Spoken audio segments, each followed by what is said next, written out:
Critical thinking comes from experience, and you can accelerate that experience by letting AI do it for you. Interestingly, though, if you put a question into AI of something that you don't know anything about and you get an answer and then you go research it, I always tell people, you put something in the chat GPT, great. Take that result and your prompt, stick it into Claude or your favorite alternative and have it analyze it. And then do that another time so that you get a broader spectrum of viewpoint. And that can teach you a little bit about how to interact with AI and also critical thinking. But, when it comes down to it, to use your AR example, I think a letter for accounts receivable would be much better received if it was personalized. Like, hey, you know what? We really loved meeting Fluffy and seeing the outcome that was great for you and for Fluffy, and hope that Fluffy's doing better now. But we still need to get paid, right? You can't get the AI to say stuff like that, especially if it's personalized. So that's where I think learning the structure and the foundations uh, is important, and then using the tool. Always use the tool, not replace yourself. Yeah.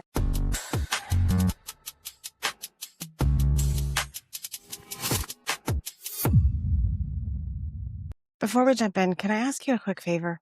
Only about 1% of you listening or watching the podcast actually subscribe.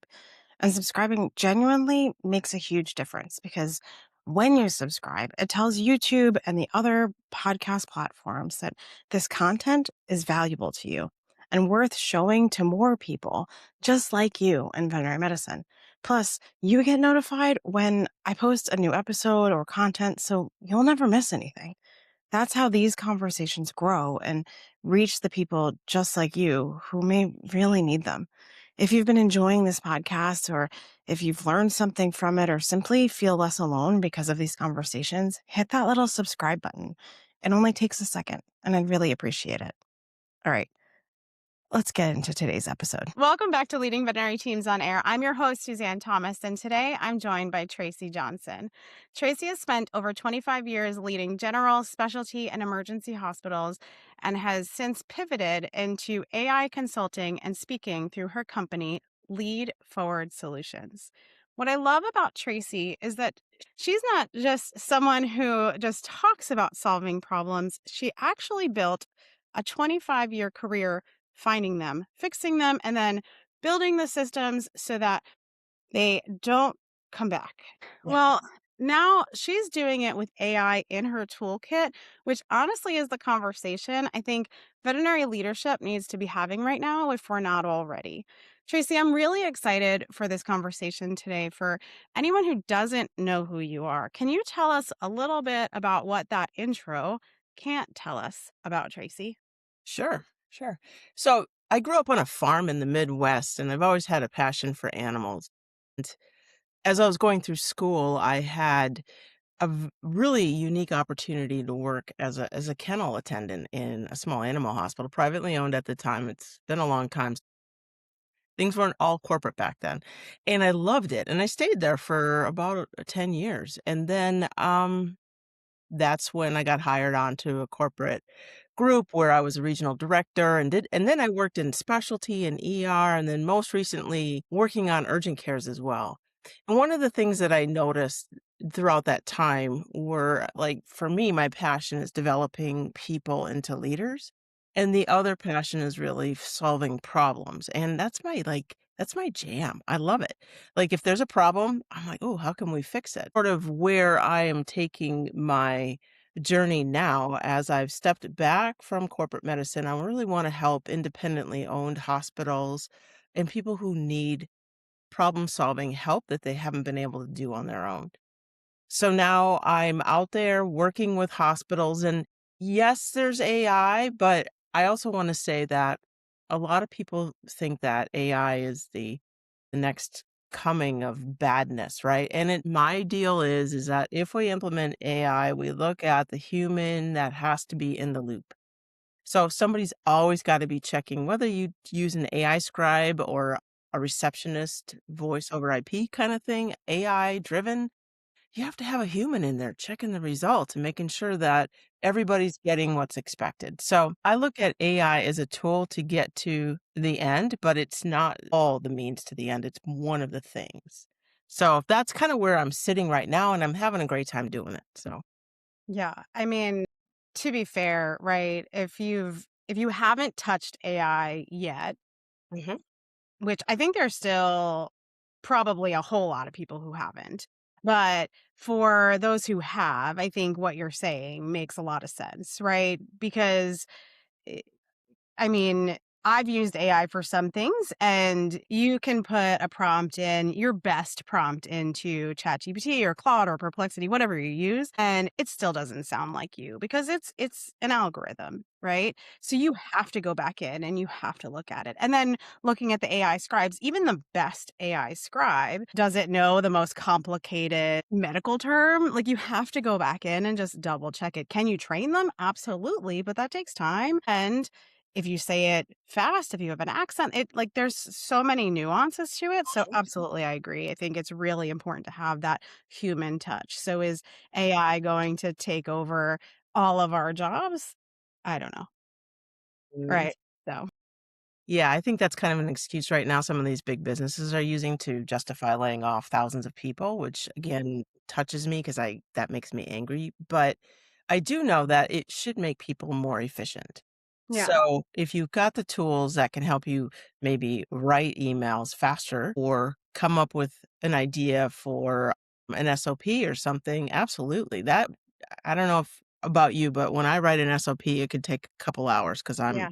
going back and forth and put it into AI. It gives me the outline, perhaps even the first draft, but I'm always there fixing and making it mine, right? And Yeah. that's the point that people, I think, need to realize is that maybe in 5 years it'll be different, but right now, AI is a tool, not a replacement, and people need to remember and mantra that all day long. Tool, not replacement, and check their work because Yeah. that to me is important, and you know what? At the end of the day, for especially for veterinary professionals, it's not AI that's going to take the heat if something goes wrong. It's the user. So if records are wrong, if radiographs are read incorrectly by AI, it's not the AI, it's the doctor's responsibility.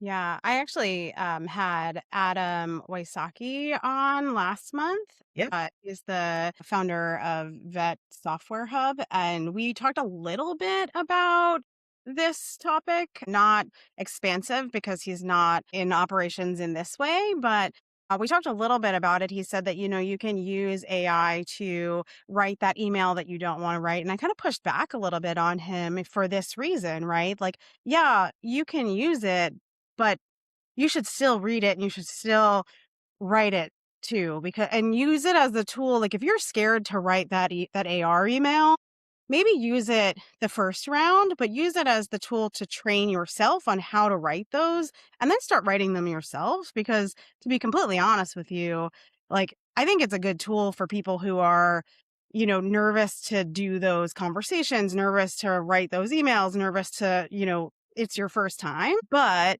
I still think as leaders, it's important to lean into that uncomfortable thing and not let AI do the thing for you. Like, I think that especially as newer leaders, maybe we don't yet have the reps in yet, but I think that, and AI can sometimes give us some of the words that we don't have, especially if you don't have a mentor or a leader that is around you that can help you. So it can help kind of be that bridge, but don't let it be the person in your ear, right? I'm using air quotes for anybody who's listening.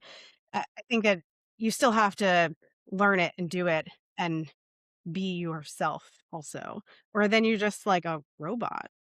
Yeah, I agree on that. And, critical thinking comes from experience, and you can't accelerate that experience by letting AI do it for you. Interestingly, though, if you put a question into AI of something that you don't know anything about and you get an answer and then you go research it, I always tell people you put something in the chat GPT, great. Take that result and your prompt, stick it into Claude or your favorite alternative and have it analyze it and then do that another time so that you get a broader spectrum of viewpoint. But And that can teach you a little bit about how to interact with AI and also critical thinking. But, when it comes down to it, to use your AR example, I think a letter for accounts receivable would be much better received if it was personalized. Like, hey, you know what? We really loved meeting Fluffy and seeing the outcome that was great for you and for Fluffy, and hope that Fluffy's doing better now.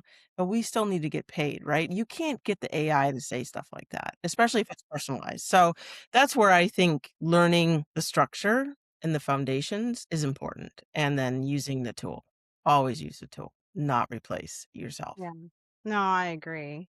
Now, you did say that AI is not the whole part of your work, and now we've dug into AI like real soon into this conversation, so I apologize. So, I do want to go back a little bit. 25 years in hospital leadership, right? That's not a small bit. Hospital leadership, specialty, ER included. You also mentioned urgent care, general practice.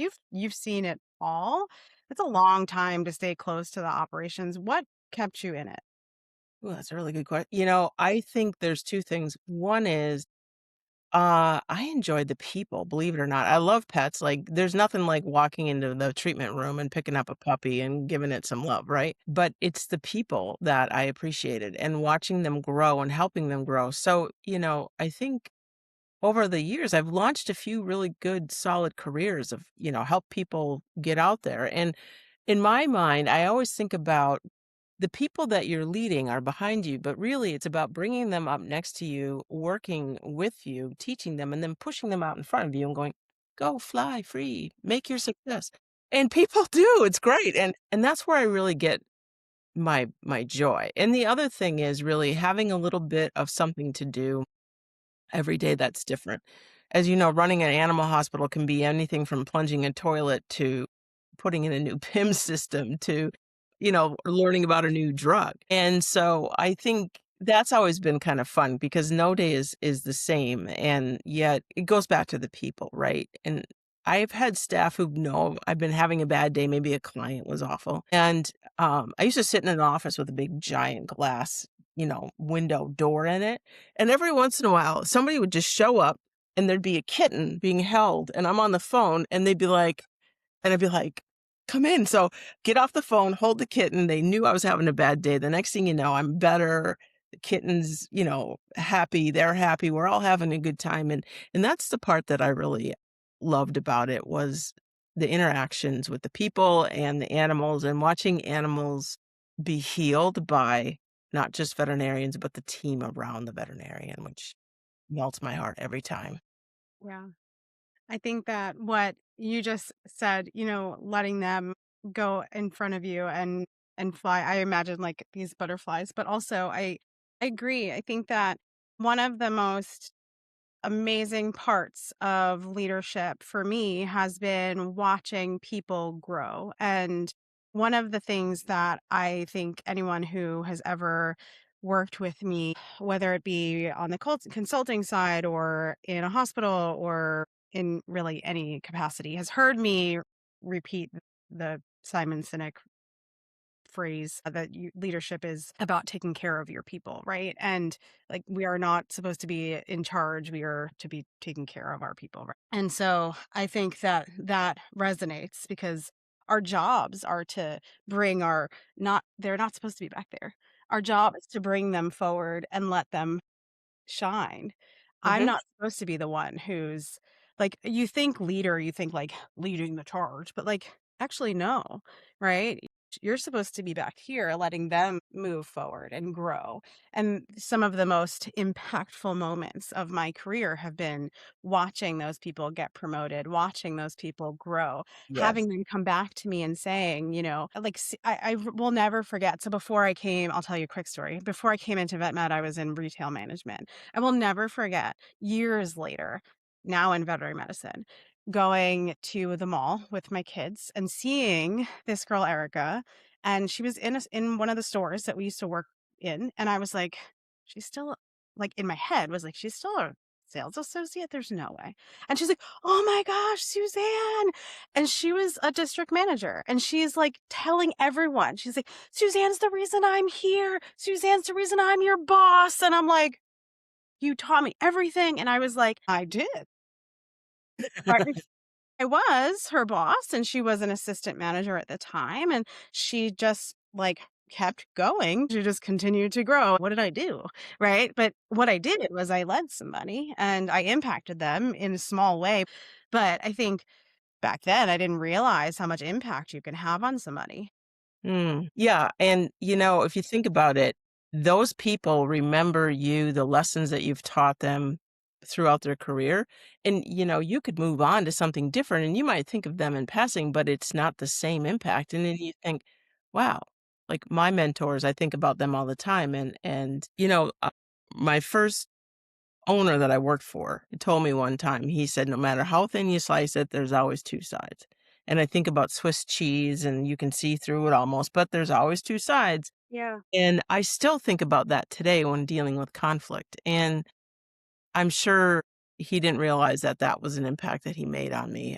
And I feel like leaving behind a legacy of people that are doing good because of what you've done as a leader is something that makes me feel wonderful. And it should make you feel wonderful too, Yeah. because person is now doing a great job because of your mentorship and leadership. So we need more of us on the planet, I think, and helping each other and working to better the profession. And I know there's a lot of competition out there. And then you've got, corporate med out there doing their thing. And I love to see us as women in particular. I always feel a kindredship to that because we're still in a organizational structure, especially within corporate med, where men are leading, women are here. And I would love to see an all-run female company that has all the female leaders, right? So I love that. And so if we just got to keep bringing these women forward and pushing them to do more, and I think it's happening, but slowly. The other side to that is that I didn't know that I had that much impact on her, and now that I do, I light up talking about that. It drives me to do more. It drives me to impact more. It drives me to honestly just keep leading because I don't know what I'm doing I don't know if what I'm doing will impact or not, but I'm just going to keep doing it because you never know what you will say, what you will do, and how it might impact somebody. You just know it will, right? Like it will land at some point with somebody and it could change their life. And why not actually give that to somebody? Because I know that it's done something for her. And if it's done something for her, it might do something for somebody else. And so why not put that into the world is kind of my mentality.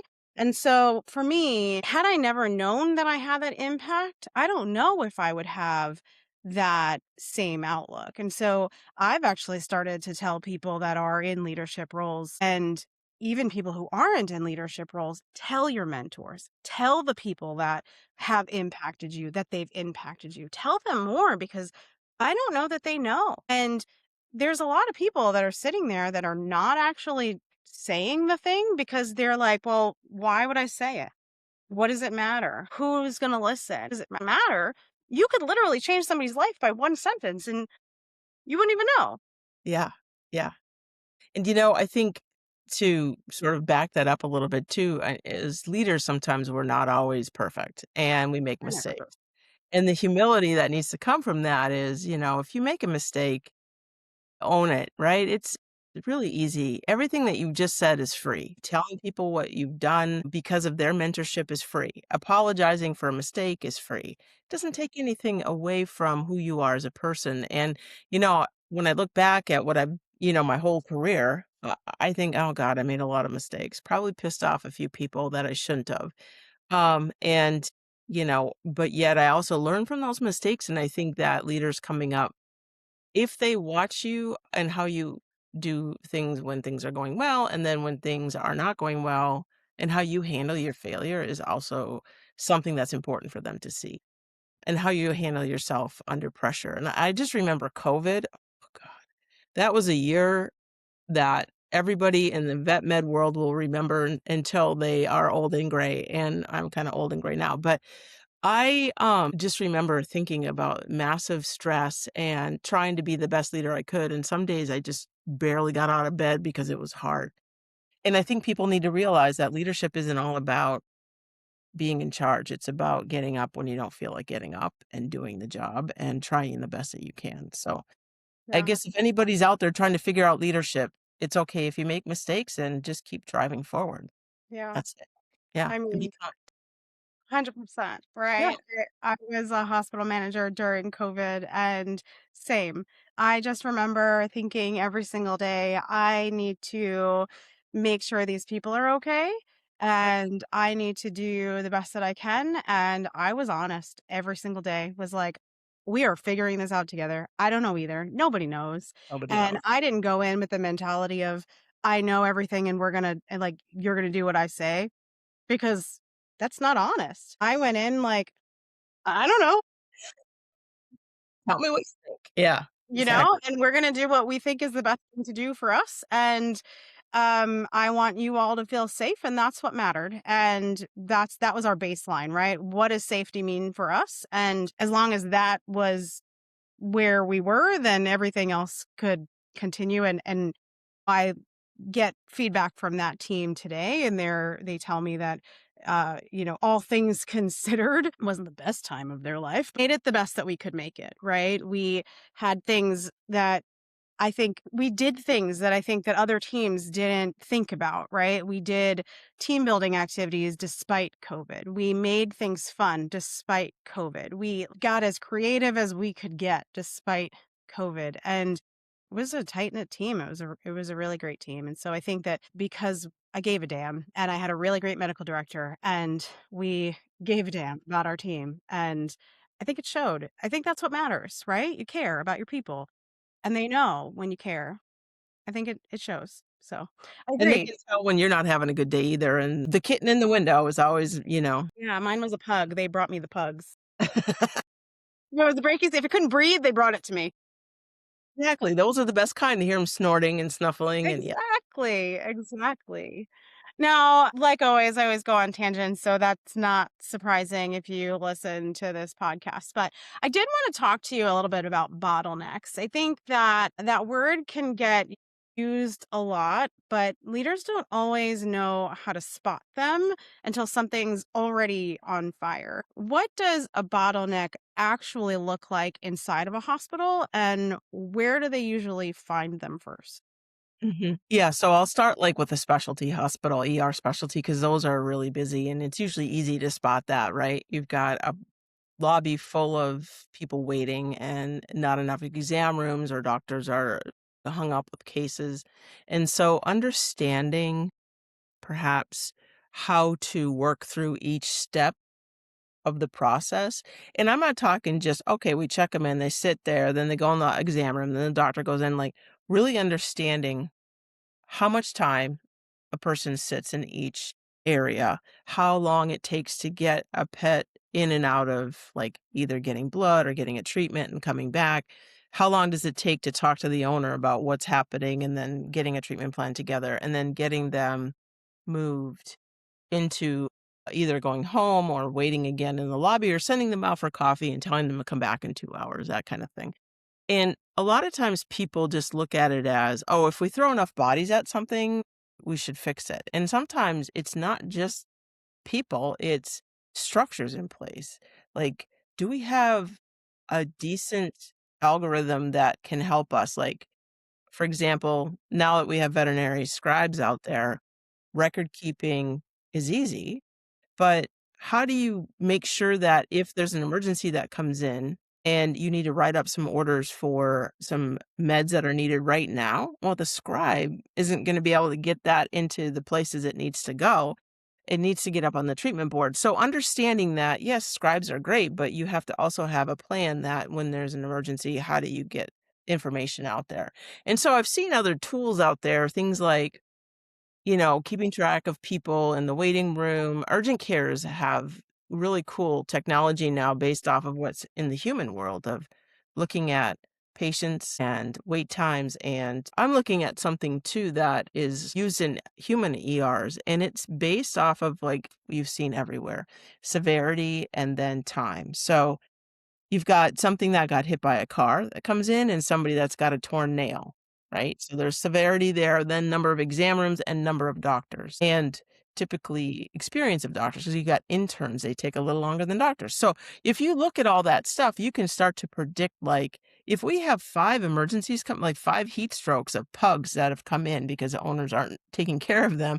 And then you've got like, maybe something has been throwing up for a week. Okay, well, that's important, but not as important as a heat stroke. And so looking at those pieces and doing workflow, I call it workflow optimization, where you literally sit down and you write every step and you talk to everybody in the hospital, not just the doctor and the receptionist and the tech, but the people that like run the kennels back and forth to the owners to hang on to, or the people that room, the staff, the patients, all important. And then if you take that into general practice, I've actually been in a general practice that's run really well. And one of the things that they do is their staff has been there a long time, which should tell you something that the culture's great and they feel good about the jobs they do. But the other thing that they do that I think is cool is you bring your pet in, and if it's a wellness or whatever, they'll come in and say, well, I know the doctor is going to want to do a blood screening and urinalysis. And is it okay if I go ahead and take, your pet in the back, get the blood and the urine, and we'll hold it until you decide. But that way, when she comes in, then we can get this done. And I'm like, yeah, that's like the most efficient thing I've ever heard in my life. So they run 20-minute appointments. They get it done because the staff is already working before the doctor even gets in the room. That's efficiency and bottleneck reduction. Because and they only have 2 exam rooms, and sometimes there's 2 doctors, and how do you flip those, right? Techs and the team are working on the pet before the doctor even steps in the room. They've got everything ready. The doctor comes in, they can do what they need to do, and these technicians have been utilized to their capacity, taking blood, determining, okay, what vaccines are needed based on whatever the protocol is, and then telling the doctor, "Here are the vaccines that I think are necessary. Do you want me to draw them up?" Whoa, imagine being a doctor in that environment where you've got your team working for you, you know? Oh, imagine that. Right. Awesome. So those are the kinds of things that you look at for bottlenecks is, are you utilizing your team? What are the steps of the workflow? Are people empowered to do the job that they've been trained to do, especially like credentialed technicians? They shouldn't be holding pets. Get somebody off the street to learn how to restrain a dog and let the tech do the work, right? So mic dropped. So I kind For of anyone feel who's like just we listening, I just made a yeah, face. yeah. I just we think we need to do more of that, and we don't. And I don't know what it's gonna take for people to wake up and say, highly trained staff should be treated like highly trained staff and not making them do things that somebody who's not credentialed can do. Yeah. There's a lot So of conversations around that, but I think yes, that there is. there's a lot of nuance too. I think that there's, trust and lack of ownership to the technicians, and something that I'm starting to change the language that I use around that is, instead of using the word utilization, is kind of talking more about team-based care in general, Mm, instead of just saying utilization, because what does that even mean? And it's starting to get kind of buzzword-ish, is really talking about what does, like, team-based care mean when we're using the whole team? But also, what does ownership look like? Because I think that when we're just empowering people, like, also, what does that mean? And when we're talking about doctors trusting people, what does it take to trust your team? I think that one of the things that you just mentioned was talking to the doctors in their comfort level. Is it an intern? Is it a new doctor? Where are they? But what about the skill level of the team? What about, yes, you might have a credentialed technician, but a credentialed technician doesn't necessarily mean that they have the skills to do XYZ. Just because, and yes, guys, you heard this first. This is Suzanne Thomas, the credentialed technician, the person who wrote a book on utilizing your team. I hear you. However, just because you have the credential doesn't mean you have the skill, right? Just because you have the knowledge doesn't mean that you can actually physically do the thing. If you haven't actually done the thing, if you don't have the reps in, it doesn't mean you're not good. It just means you haven't done it. How does a doctor know that? Right? And it's the same thing on the job trained. As an operator, how do I know that Susie can place a catheter, whether you're credentialed or not? How do I know if I haven't actually watched you do it? I don't. The only real assessments we have for people are knowledge assessments. And you can tell me that you can place a catheter.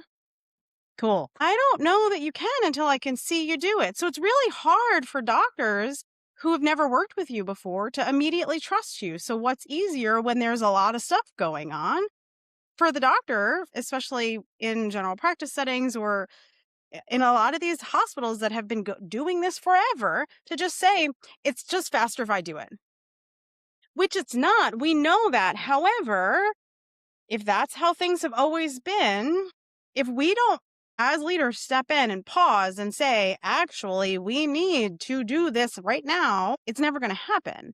So Mhm. we need some way of assessing people's skill level, whether that's some sort of checklist or that's some sort of thing where we can have.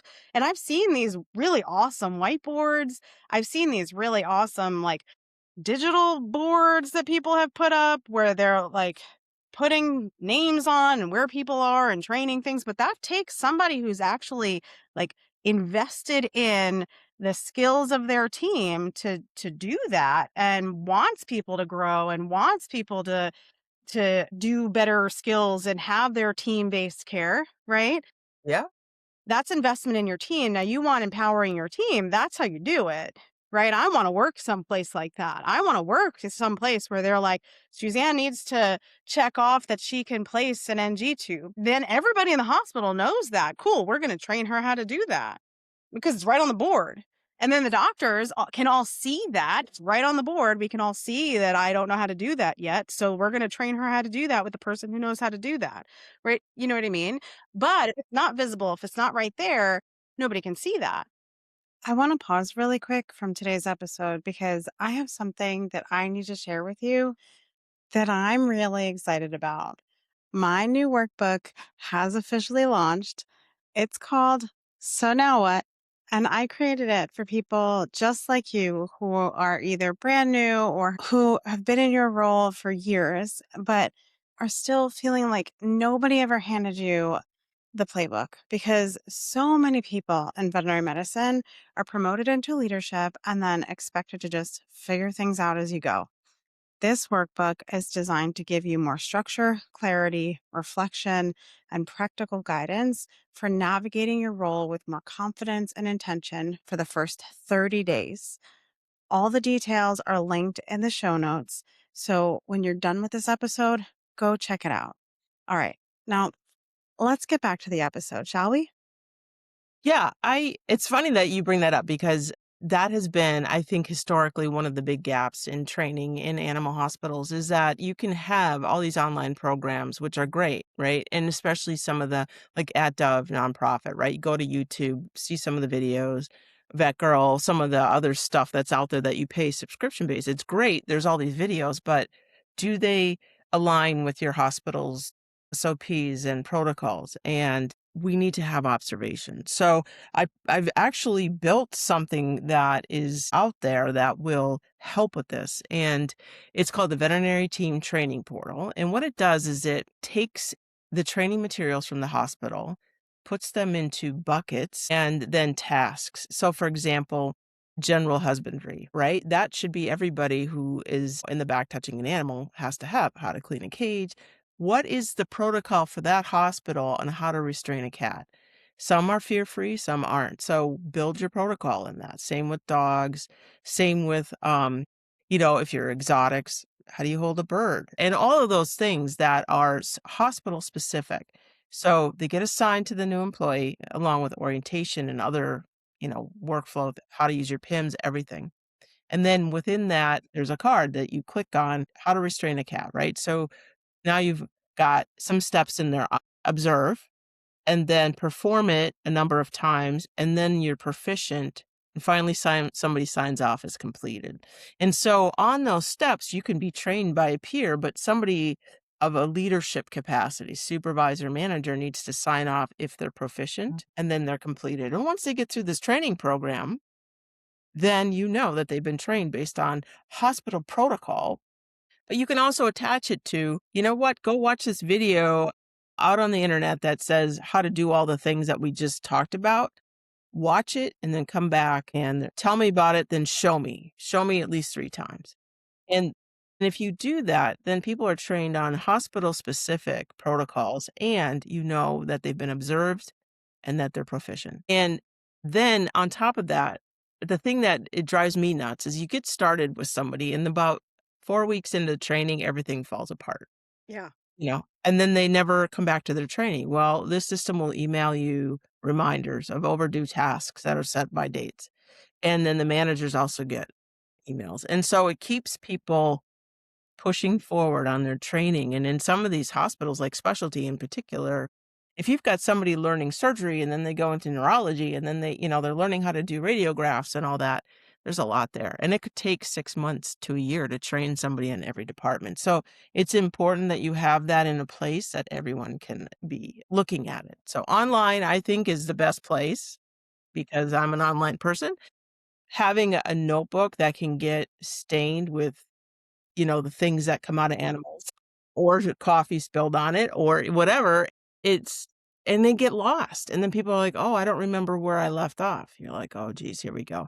So now you've got some and so anyway, that's how it works, and I think it's a good, it's kind of a good add-on to any training program that you have. So if you've got videos, Vector, whatever, put it in there. And the other part that brings the AI in is if people don't have really good training checklists, then let's use your SOPs, and then let's build a training program. So you throw that in AI, you let the AI go, "Okay, here's all the SOPs, here's what you need to be trained on," and then a human needs to review that a couple of times and try it out, and then they sign off on the list. So, um, I think it's awesome. I don't know. It'll be interesting to see a year from now what this looks like in the industry, but I feel like there's a need for it, Yeah. especially in larger hospitals. The 1, 2 doctor hospitals may like it, but really it's for staff that are like 25 and over, right? And then and then summertime too, you've got all these, you know,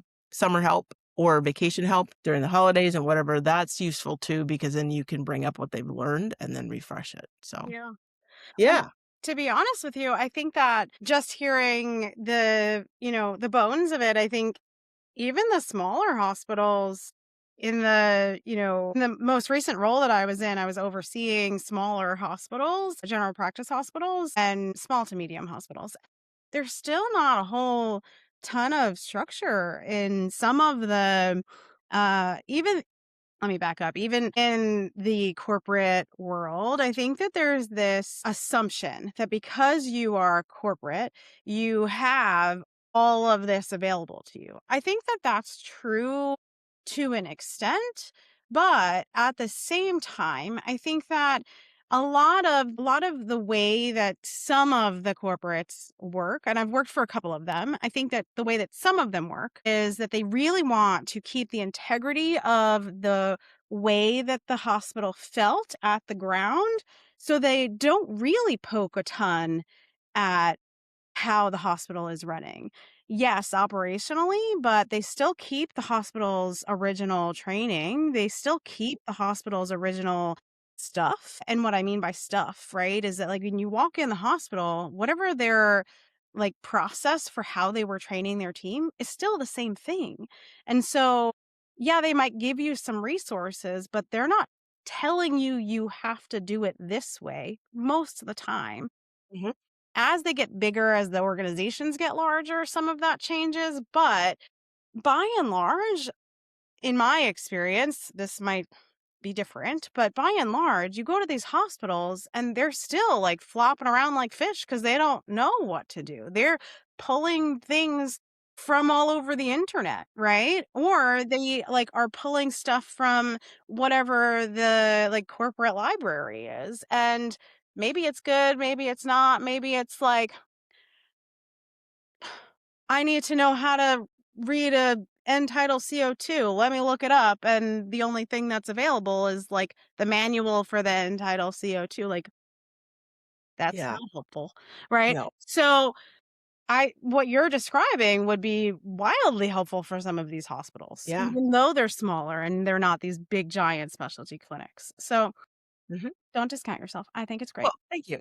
You know, put together, I've done some work on looking at free resources, like through some of the big pharmaceuticals slash laboratory diagnostic companies that provide some free training so that if hospitals are budget constrained, they can still get some good training. And you don't always know what's out there until you spend time in my free time. That's what I do. And so I think it's Free time. important that we provide good training resources. And to your point, I think going back to the leadership development, if you're developing your people and you want them to succeed, having tools around you to help that is just it's essential. And they have to be able to trust you to be able to give them what they need and then fulfill the requirements of the position and then be successful. That's kind of our job as leaders is making people successful.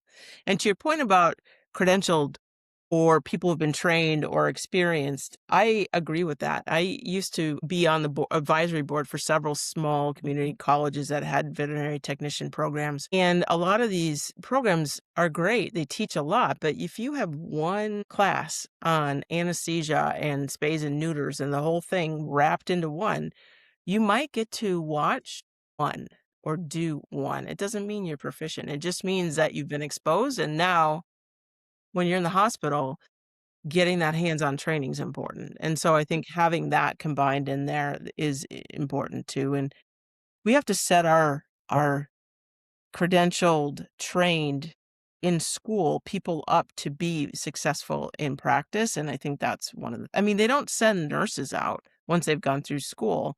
"Here you go. Go Right. work in the ICU ward." No, they're like, "You have to do this thing." Yeah, exactly. We I should mean, do that. how many mentorship programs, how many like new doctor programs are there, right? How many companies are we seeing popping up with these new doctor programs, right? Why don't we see these for the nurses, Mhm, veterinary technicians? Sorry, mhm. right? Yeah, I'm not agree. sorry. I don't know why I said sorry. I'm not sorry. Veterinary nurses, veterinary technicians, I use it interchangeably. Anyway, the honestly, why don't we see that? Because, well, I'm not going to say because. I'm just going to ask the question, why don't we see that? Well, I feel like part of it is we aren't invested enough in the teams I out there. well, you said it, not me. Yeah, and I also feel like people aren't quite there yet in terms of understanding that in order to have a really successful hospital, you need to have doctors and credentialed technicians. Like a Right. human hospital, you wouldn't just put a bunch of CNAs out there, you have to have RNs working. And there's a hierarchy, what the CPAs or the CNAs or whatever they are at the bottom, and then LPNs and then RNs, like, you have to work through to get there, and even if you go to school to be an RN, you still have a long way to go with your training, and we don't provide that ability to do that, and we should. Even, like, internship programs where we training doctors to handle specialty and emergency patients coming through. We don't do that for technicians, and we should. I think it's a disservice to them, and it's a disservice to the career and the profession, and we should do more of that. And I'm not even credentialed, but I would not presume to say that, having more training or less training is better or worse, but I feel like support and leadership is the most important thing, and we don't do enough of that, I don't think. Well, as a credential technician, I lean into leadership because I think that the only real way to move anything for our credentialed team members is by speaking to the leaders. I don't think that we're going to get very far unless there's buy-in from the leaders and the doctors. And so because I have experience in leadership, I was like, well, I could sit here on the floor all day and try to, you know, go up the ladder in leadership on the technician side of things, but there's a very clear ceiling there. Or I could go up the ladder in the management side of things where there's a less of a clear ceiling there, right? And so I went the route that made the most sense because I figured I'll probably get more leeway over here. And I can keep my credentials and keep talking. Yeah. So this is where we but I can keep advocating for my friends on the floor and continue to work alongside them because I am always a technician first. And at the end of the day, I think that, you know, I ask the big questions like, why is there such a high ceiling for, or low ceiling actually, for our technicians? Why is there only two chief veterinary nursing officers in all of veterinary medicine? Right? Like, why are there no licensed, credentialed veterinary technicians in those chief positions other than 3 that I know of? And one is a chief operating officer. The other 2 are chief veterinary nursing officers. Mhm. There's no one else that I'm aware of. There might be. I just am not aware of any other credentialed technicians in those positions. And only one, by the way, since we were talking about women, is a woman. So why? Like, it doesn't and again, it is very possible that I'm unaware of other people, but why? And so, and 2 out of the 3 are VTSs. So what about like little old Suzanne over here who's got 2 bachelor's degrees and a master's degree? Do I have to VTS in order to hit like there's just a lot of questions that circle around like what is the leadership track for the technician? Where do they go? Do they have to go into management in order to do anything past the hospital? Where Mhm. can they go? It there's Well, just a lot of questions for people in like sure there's leadership roles for technicians in hospitals. And there are a few companies that have director of nursing roles, mhm. which is great. But then what? Like, is that where it stops? Like, there's just a lot of questions that I have of like, so what else is there? And um, again, I've gone down another rabbit hole, but like Yeah, no, I for agree though. leaders, right, in the nursing side of things, I just have a lot of questions as to where are we going with this and what do what do veterinary nurses have? And then you throw in new roles and uh, things that complicate stuff and just a lot of questions and a lot of unknowns right now in our profession, I think um Mhm. that have people feeling a little bit weird about where we sit. And I kinda I agree with all of that, and I think about you really made me think a little bit more about, well, where do experienced veterinary technician leaders go? I mean, it's no secret that after a time your body wears out and getting on the floor is hard and getting up or that big dog that has wrecked your back, right? Yeah. So where do you go from there? And most of them become managers in hospitals and now it's a administrative role that encompasses everything from the front desk to the back and then payroll and everything else in between. And I think it's paramount that in some of these larger companies that they have leaders, just like they have chief medical officers. Why don't they have chief technician officers or whatever you want to call them that now are looking at mentorship pathways and ways to support VTSs and growth within that role because there's not enough of that growth. Like if you look out there, like VTSs, for example, in emergency med are very more common than say a VTS in like nutrition or dermatology or any of the specialties that are already kind of stressed because there's not enough doctors. And so how do you make that a supportive environment? And, we do have, the AVMA and all these other doctor related organizations that promote things for the doctors, but do we really have a huge governing body that helps push forward you know, a technician centered positive focus career path and working in the interest of the technicians and their careers in general because we know a lot of people leave the industry because of low pay or they've topped out or their bodies are failing. Yeah. Those 3. Yeah. So, yeah, we need a lot. We need a lot of help, and we need a lot of people to step up, I think, and make a difference. And right now it's hard because people are still kind of a little burnt out and crunchy, and then the whole burnout and work-life balance thing is a thing now too, so it's hard. Yeah. It's But hard. I think that, people like you and me, I think, continuing to have these conversations is what moves us forward. And asking the hard questions, I think, is important. And while we might not have the answers, I think it's important to, like I said, have people that are willing to ask the questions, willing to raise our hands and say, well, why not? Why don't we have these things? And see who's willing to answer them, right?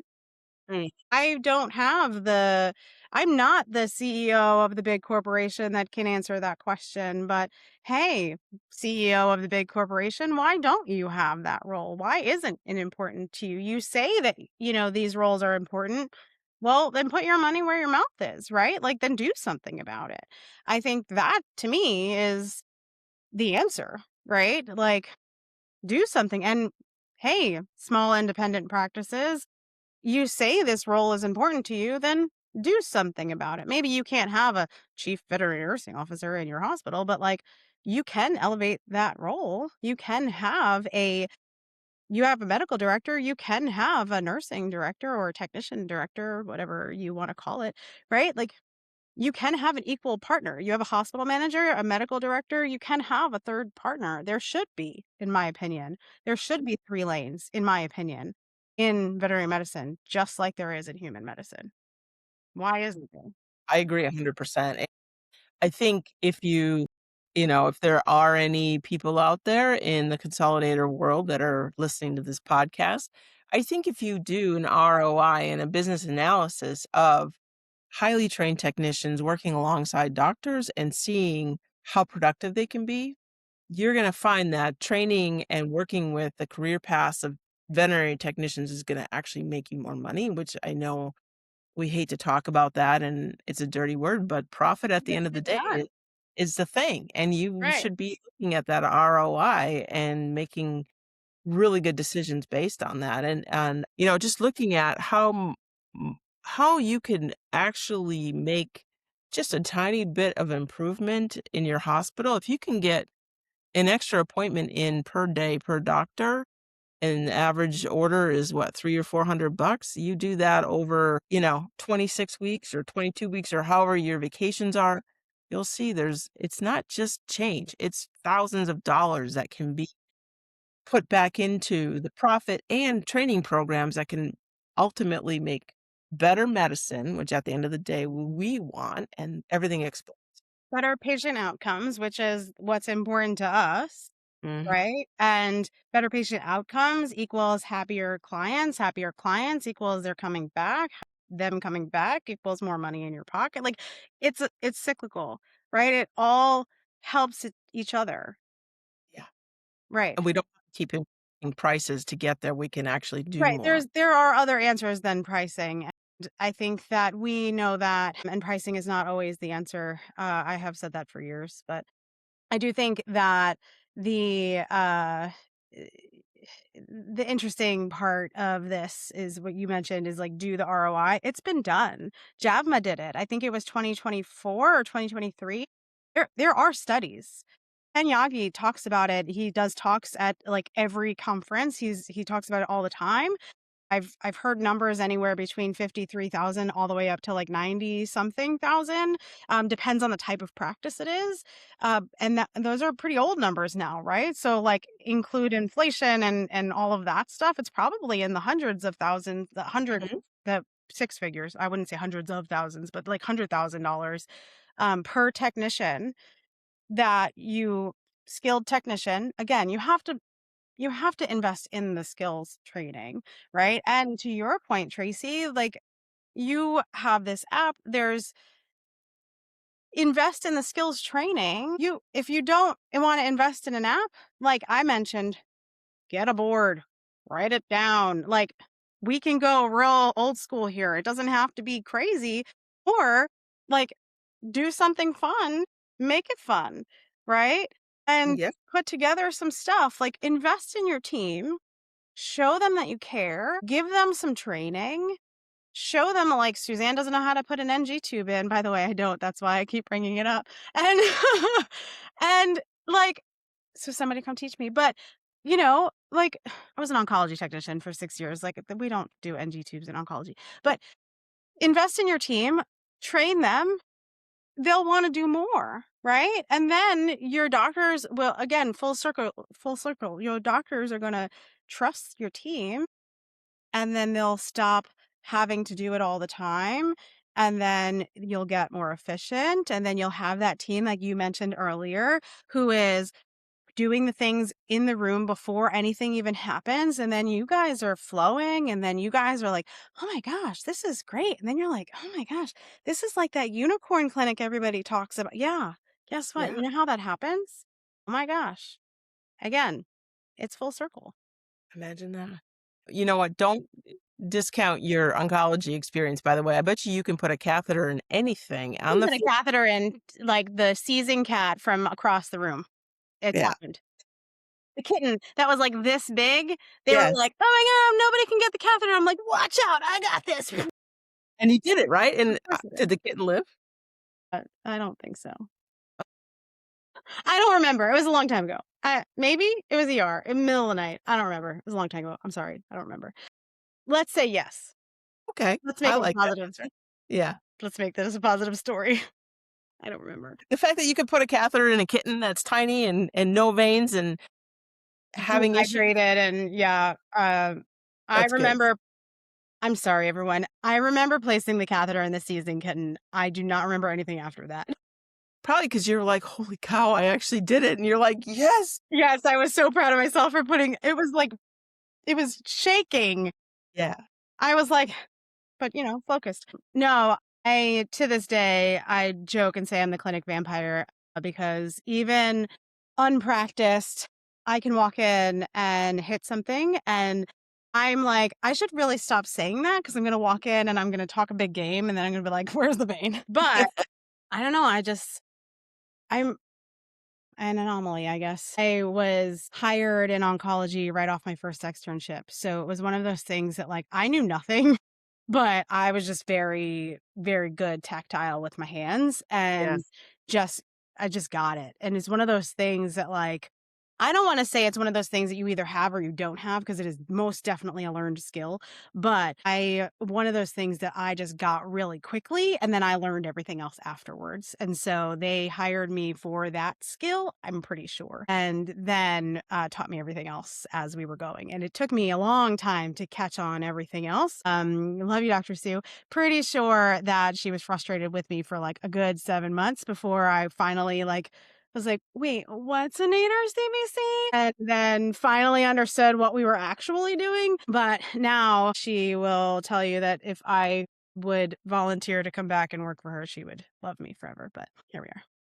But you're doing good on a more global scale, right? I mean, I think, oncology has my heart and in another life, if I wouldn't have had kids, I probably would have ETS'd in oncology. That was where I was going. I was like, that was, you know, what I was going to do, but life had different plans. Life decided that Suzanne was going to be a leader again. So here we Well, are.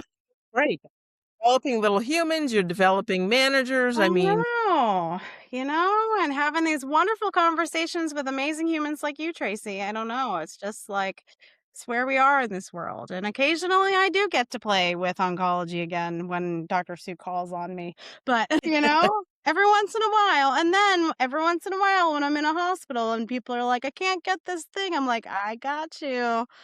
Because, mm, you know, you're like, "Step aside, let me in there."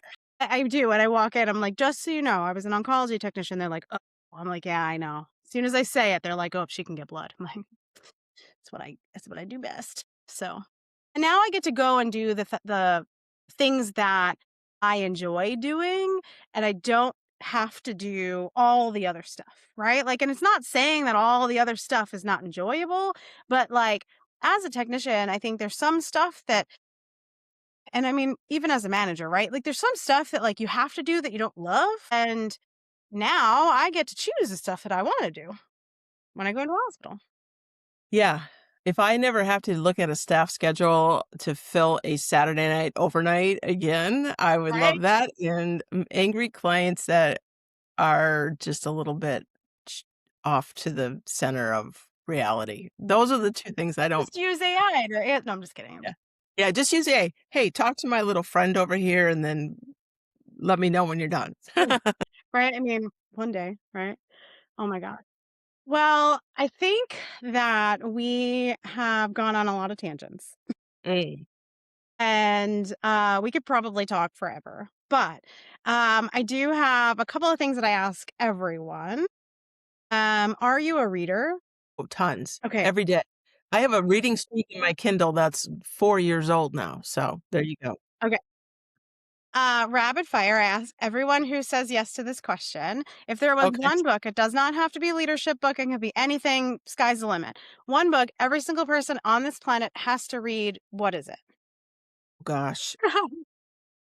Well, I think that there is philosophy, right? I have been dipping myself into the Stoic realm of just learning how to let things go and be present. And anything by Seneca, I know people always talk about the art of war, but I feel like business and war, you shouldn't go to war. You should philosophize about that. So, yes, that. And I also feel like anything by Brene Brown. Oh my gosh, I just love her. The vulnerability and the ability to be yourself in business and in life is important, and humility. So, those 2 things. Yeah. Have you read her new book, Strong Ground, yet? No, I have not. You Mm. know why? Because I've been busy learning AI and computer science, but I'm getting back into that world right now. I'm actually rereading Atomic Habits right now by James Clear, mostly because I'm like, "Why can I seem to not pick up on some things I need to keep doing in my life?" So, revisiting that right now, and that's been a game changer for me. But I see that Brené Brown is going back on tour, so I might actually have to go see her. I saw Simon Sinek a few years ago in Boston. It was amazing, live. Yeah. I did. I saw that I have not read her newest book yet either. However, I did also see that and I'm pretty sure she's coming to the Northeast. Yes, awesome. She is also on my list of like must see in person. I have a feeling that if I went to see her in person, there would be a lot of tears. I don't know why. I just feel like there would be because I'm that person. Well, I think she touches you on a different level that hits your little vulnerability spots, but Yeah, makes it safe. yeah, She's a safe person. yeah. That's what I like about her. I think that Brene Brown is like brilliant. And she goes so deep. And when you listen to her talk, like I heard her on The Diary of a CEO and just listening to her talk, I'm like it's beyond just reading her books, Mhm. right? She's just like some of the stuff that she talks about, I'm like, I need you in my brain. I need you as my mentor. I need you like all the time, you know? It's just I need somebody like that constantly speaking life into me. Well, and she works at a university in Texas, and I keep thinking, wouldn't it be cool to go take a class with her? I'd be like one of the people that'd be like, "I'll erase the board. I promise I'll clap your erasers for you. Please let me do whatever. I wanna just be around you." Yeah, that Right, I'd be that right. person.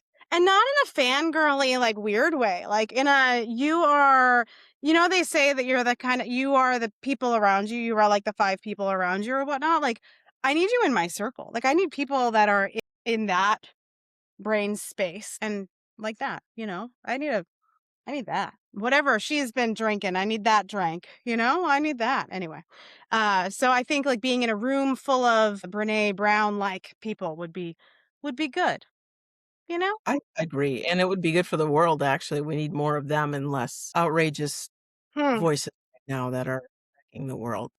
Yeah, I agree. I agree. Is there anything that we did not talk about today that is we went on a lot of tangents, that is on your heart that you would like to share? Yes, there's one thing that I try to tell every new leader out there, and that is leave everyone better than you found them. Everyone that you leave in your leadership role, they should be better than what you found. And it is your responsibility to bring up the people alongside of you instead of behind you. Those are the 2 things I think that people need to leave people better than when you it's kinda like a Girl Scout thing, but humanized, but I believe that truly. I love that. For people who want to connect with you, where can they find you? The easiest, leadforwardsolutions.com, or you can find me on LinkedIn and or you can send me an email at tjohnson@leadforwardsolutions.com. Awesome. Well, Tracy, this was wonderful. Thank you so much for your practical, grounded, and pretty useful insights today. I am Yeah. so thankful for you for hanging out with us for a little over an hour. For everyone listening, as you just heard, you can find Tracy at leadforwardsolutions.com and make sure we didn't actually talk about your free ebook, but I believe is it available at the website? Awesome. It's how to use AI and look at your workflow in your practices and different ways to just think about how to make things better in your hospital. Awesome. So go ahead and grab that from Tracy at her website. I will have everything linked in the show notes and also on www.lvt.vet/podcast, where you can find the notes, the transcript, and more. If this episode landed for you, share it with someone in your hospital who needs to hear it. That's how we build this community. So I will see you next time. Lead where you are, even when it's uncomfortable, especially when it's uncomfortable. I'm Suzanne Thomas, and this is Leading Veterinary Teams on Air. Thank you, guys.